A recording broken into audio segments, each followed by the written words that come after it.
Oke, selamat sore Pak Irjen. Pak Irjen, gimana nih banyak permasalahan dan persoalan yang sekarang lagi ramai dibicarakan. Pak Irjen sebagai seorang praktisi hukum melihat banyak yang mereview ya banyak sekali mereview skincare, yang mereview tentang makanan, mereview apa aja lah di masyarakat kita ini. Ujung-ujungnya terjadi bisa dikatakan pemerasan. Gimana tanggapan Pak Irjen menanggapi tentang ini? Baik, Assalamualaikum warahmatullahi wabarakatuh. Selamat sore dan salam sejahtera untuk kita semua. Begini ya, untuk rekan-rekan media. Dengan sirkulasi permasalahan hukum yang menjerat peristiwa-peristiwa kemarin ya, yang menyangkut daripada Nikita, menyangkut daripada Dr. Reza, dan kemudian para pengusaha-pengusaha skincare yang lain. Nah, ini dikatakan suatu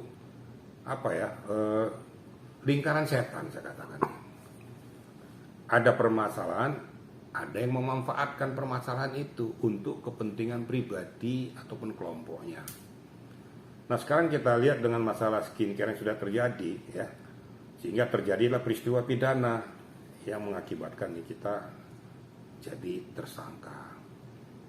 Nah, sekarang muncul lagi, di review lagi, sekarang udah banyak mulai mencari-cari kelemahan-kelemahan daripada apa yang menjadi pengawasan dari BPOM tadi.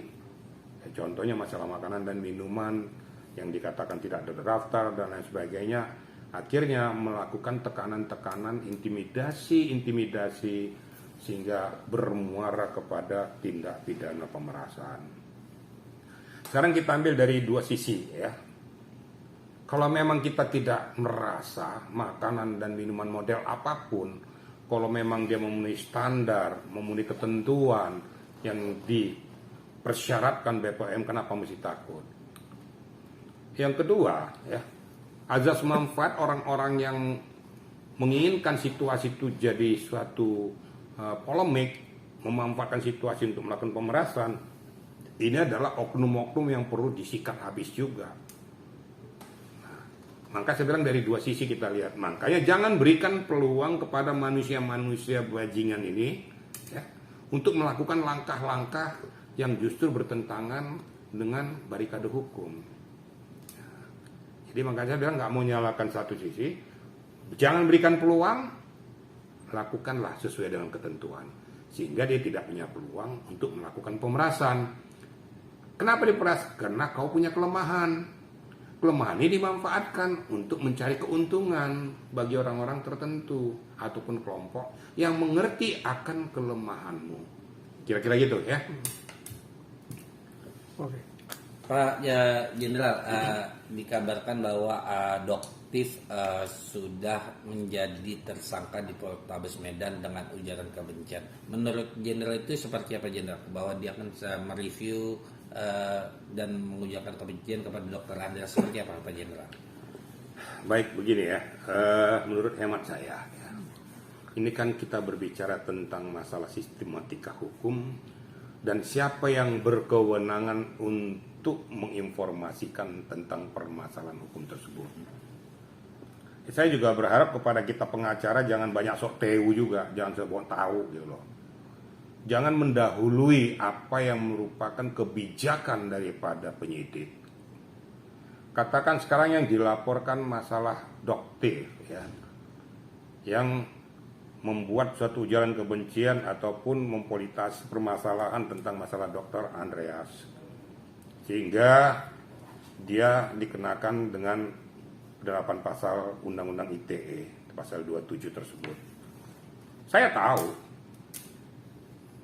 karena saya juga mantan penyidik, tentu saya punya jalur koordinasi dengan orang-orang yang punya kewenangan. Namun saya tidak punya hak kewenangan untuk menginformasikan kepada masyarakat, memastikan kepada masyarakat bahwa seseorang itu sudah jadi tersangka. Itu bukan hak daripada pengacara untuk ngomong itu. Sebelum penyidik mengungkapkan, mempublikasikan melalui humasnya. Ini tolong kita sama-sama menghargai ya aturan main itu. Lah penyidik aja belum ngomong kok bahwa dia tersangka atau tidak.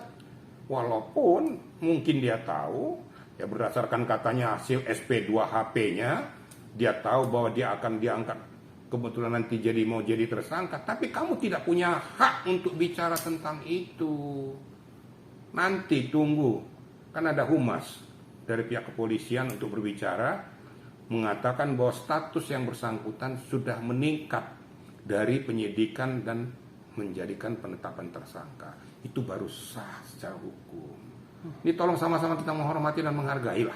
Begitu kira-kira ya. Berarti kalau apabila yang menginformasikan bahwa status tersangkanya itu kuasa hukum tersebut seperti apa Pak Jenderal? Apakah bisa dikenakan pidana atau sanksi atau seperti apa Pak? Ya, itu juga ada hal-hal yang blunder, itu juga harus dicermati juga ya. Dari mana kamu tahu? Kenapa kamu membicarakan tuh? Kenapa kamu mempublikasikan tanpa mempunyai hak untuk melakukan itu? Silakan aja nanti yang merasa berkeberatan tuh melaporkan yang bersangkutan. Kan begitu. Jadi jangan kita mendahului hukum lah ya. Susahnya kita kan di situ. Kita taunya sepotong, pengen ngomongnya 10 potong.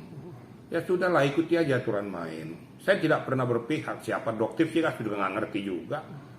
Kalau memang dia melakukan ujaran kebencian ya kenakan saja sesuai dengan undang-undang ITE itu. Sahkan, tapi jangan kita yang sok tahu, seolah-olah kita penyidik. Seolah-olah kita punya hak untuk membicarakan dan mempublikasikan dengan berapi-api lagi. Dan juga jangan nantang, nggak boleh. Silakan saja. Ini saya monitor juga loh ya. Silakan saja kalau mau melaporkan Dr. Reza. Jangan begitu. Biarkan saya nanti buktikan betul-betul nanti. Ya. Betul-betul dibuktikan nanti bahwa ada yang melaporkan Dr. Reza batu rasa loh. Jangan seperti itu. Terdahulu saya sudah mengatakan bahwa hal-hal yang berkaitan dengan hubungan sebab akibat itu perlu untuk diperiksa. Tidak akan mungkin tidak diperiksa namanya Dr. Reza, pasti diperiksa. Tapi nggak usah ditantang-tantang seperti itu loh. Kita kadang-kadang jadi kuasa hukum tuh kadang-kadang sok tehu, sok arogan. Udahlah, yang cool-cool saja lah, yang santai aja. Ya, kalau memang dikuasakan kepada kita sesuai dengan apa yang diberikan kuasa kepada kita, itu aja yang kita utarakan.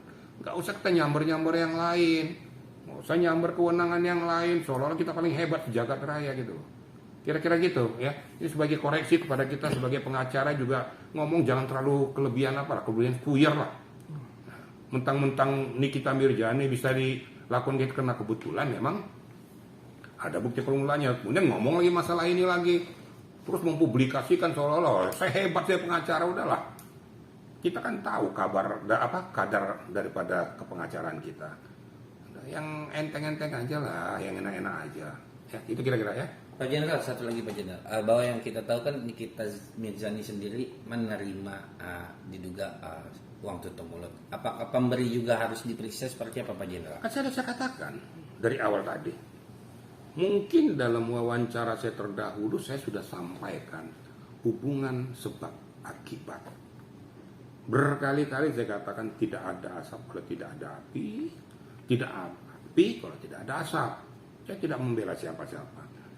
Mungkinkah uang itu bisa berpindah kepada orang lain secara cuma-cuma dengan jumlah yang sangat besar kalau tidak ada pokok permasalahan yang harus diselesaikan?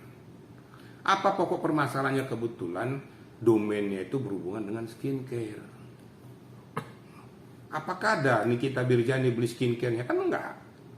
Apakah ada hubungan bisnis antara dia dengan Nikita? Kan enggak. Tapi kok bisa Nikita tersangkakan melakukan pemerasan? Berarti ada sesuatu yang nggak beres. Nah, diperiksa, ini akar masalah ini. Percaya dengan saya, tiba saatnya pasti akan diperiksa. Nah, dan ini juga saya berharap pada BPOM, kembali lagi BPOM, tolong ya. Kalau melihat daripada apakah skincare, apakah dan lain sebagainya yang sudah mencantumkan label itu harus diverifikasi. Skincare itu diberikan izin edar dengan sertifikat ataupun ada stiker yang di situ, tapi diverifikasi benar. Kenapa? Kelemahan daripada skincare ini adalah karena didaftarkan secara online. Lah kalau secara daftar online kemudian dia tempel sendiri, baru meraup keuntungan yang sangat luar biasa. Tak tahu akibatnya merugikan masyarakat, overclaim, underclaim. Kenapa?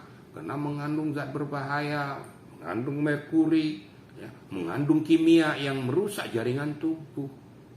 Dengan cuma-cuma ini meraup keuntungan swasta dengan publikasi-publikasi yang memberikan suatu gambaran yang hebat ataupun gambaran yang sangat luar biasa kepada penggunanya. Atau yang terjadi apa? Yaitu tadi, justru merusak tubuh daripada yang bersangkutan. Nah, kembali kepada pokok masalah, harus equal diperiksa, dan saya yakin akan dilakukan oleh pihak kepolisian. Percayalah, kita percayakan pada para penyidik akan menindaklanjuti permasalahan ini. Kira-kira gitu ya. Oke.